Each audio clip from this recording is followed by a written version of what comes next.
Napundi pa yata isa. Napundi pa isa.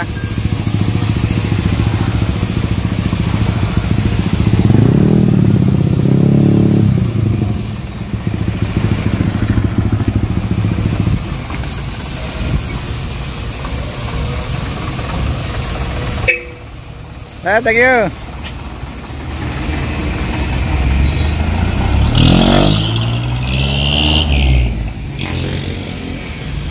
Ayan mga kabisyo, kaya nagala si Sir Jason dito. Binisita niya yung jeep natin dito, yung unit na nakuha nila sa atin ni Sir Jason Mendoza, para dun sa mga project na tubular. Tinanggal na natin yung dating chassis, sinubular na yan. Tail light, pinalitan na stabilizer. Kita-pita na stabilizer. Yan o.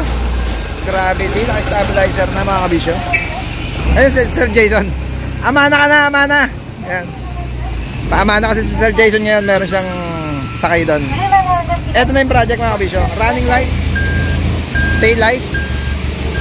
Yan yung mga naging project. Pwede eh. Yan, pa-exit na sila, okay na.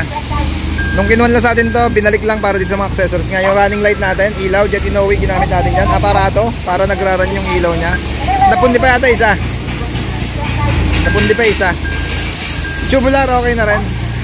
Pre, parang napundi isang ilaw. Parang napundi ilaw.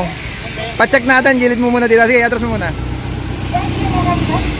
Check natin bago sila mag-exit para all good mga kabisyo. Ayun o.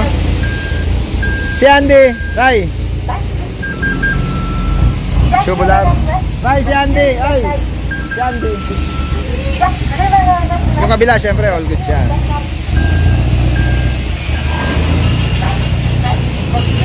Bante mo lang dyan, pre. Gilid mo lang dito. Luminis tingnan mga kabisyo pagka naka-tubular talaga ang jeep natin. Yung kanya, hindi na pinalagyan ng poste. Diretso, puro salamin na yan. Isang hati lang yung salamin niya. Sir, patingnan ko lang yung isang ilaw. Napundi yata yung bulb.